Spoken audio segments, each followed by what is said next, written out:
Kembali lagi bersama saya Kiris TV. Berita hari ini, tanggal 13 Juli tahun 2021. Revisi UU Otsus Papua ubah 19 pasal.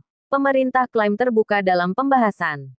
Sumber berita, Jakarta.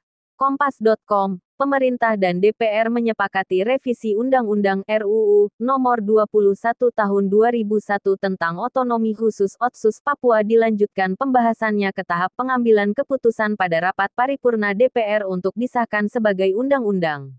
Menteri Dalam Negeri Tito Karnavian mengklaim, pemerintah terbuka dalam pembahasan RUU Otsus Papua. Hal itu menurut dia dilihat dari adanya perubahan terhadap 19 pasal dalam pembahasan RUU yang hampir berusia 20 tahun ini.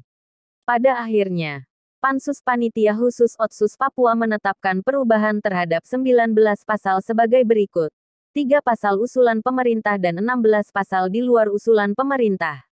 Perluasan tambahan 16 pasal itu menunjukkan pemerintah sangat bersifat terbuka, kata Tito dalam rapat kerja Raker Pansus Otsus Papua DPR dengan Mendagri, Kementerian Keuangan dan Kementerian Hukum dan HAM, Senin tanggal 12 Juli tahun 2021. Tito mengungkapkan, pemerintah pada awalnya berencana mengubah 3 pasal dalam UU Otsus Papua. Di antaranya pasal 1 tentang ketentuan umum, pasal 34 tentang dana otsus, dan pasal 76 tentang pemekaran wilayah. Namun, tambah dia, dalam perkembangannya terjadi diskusi yang produktif dan berkualitas dengan mendengarkan aspirasi dari masyarakat Papua. Selain itu, diskusi juga mengikut sertakan DPR RI dan DPD RI sehingga pada akhirnya Pansus Otsus Papua menetapkan adanya perubahan 19 pasal. Keterbukaan pemerintah itu dalam rangka semangat semata-mata hanya untuk meningkatkan kesejahteraan saudara-saudara kita di Papua. Dan kita harapkan 20 tahun mendatang terjadi percepatan pembangunan dengan sistematis dan terencana dengan baik, harap dia. Tito menerangkan, perubahan pasal-pasal tersebut mencerminkan afirmasi yang kuat terhadap orang asli Papua OAP, sebagai komitmen semua elemen bangsa. Ia melanjutkan, dalam kebijakan afirmasi tersebut terdiri dari 3 kerangka utama yaitu pertama politik afirmasi di mana mengakomodasi OAP dengan memberi kesempatan luas berpartisipasi dalam bidang politik. Politik afirmasi di mana diakomodasi selain DPRD, DPRP, dan DPRK sehingga memberikan kesempatan yang luas kepada orang asli Papua di bidang politik. 1/4 dari jumlah DPRK yang dipilih dalam pemilihan umum, jelasnya. Selain itu, ada pula afirmasi dalam bidang ekonomi dengan meningkatkan dana otsus dari 2% menjadi 2,25% dari dana alokasi umum DAU. Selanjutnya, perbaikan dalam tata kelola pemerintahan yaitu adanya perubahan dalam RUU Otsus Papua dengan menekankan pada aspek perbaikan melalui koordinasi dan peningkatan pengawasan. Adapun pengawasan itu akan dilakukan DPR, DPD, Badan Pemeriksa Keuangan, BPK, RI, dan perguruan tinggi. Kemudian pembentukan suatu badan khusus yang berada di bawah Presiden guna melaksanakan sinkronisasi, harmonisasi, evaluasi dan koordinasi pelaksanaan Otsus Papua, ungkapnya. Tito bercerita soal bagaimana perjalanan RUU Otsus Papua hingga sampai pada saat ini. Menurutnya, RUU Otsus Papua diawali karena pemerintah menilai ada sejumlah hal yang perlu diperbaiki dari UU Nomor 21 Tahun 2001 tersebut.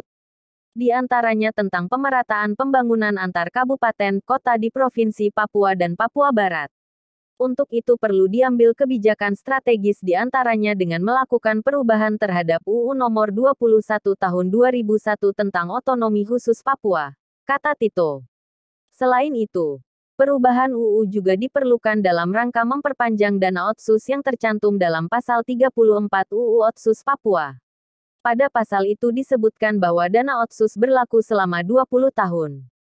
Sehingga apabila tidak dilakukan perubahan, maka dana otsus akan berakhir pada 2021 ini.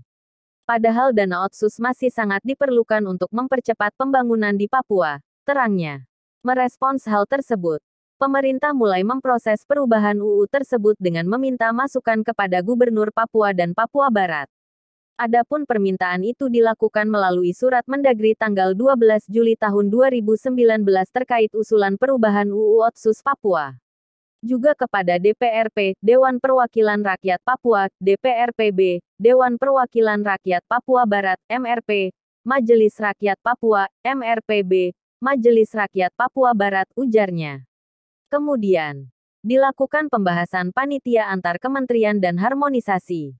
Setelah itu, pemerintah mengajukan usulan RUU tentang perubahan kedua UU Nomor 21 Tahun 2001 tentang otonomi khusus bagi Provinsi Papua kepada DPR.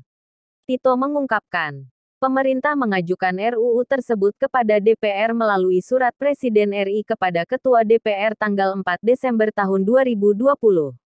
RUU ini merupakan upaya bersama yang merupakan wujud komitmen pemerintah, DPR RI, dan juga DPD RI untuk meningkatkan kesejahteraan masyarakat Papua sebagai bagian integral dari Negara Kesatuan Republik Indonesia, kata Tito.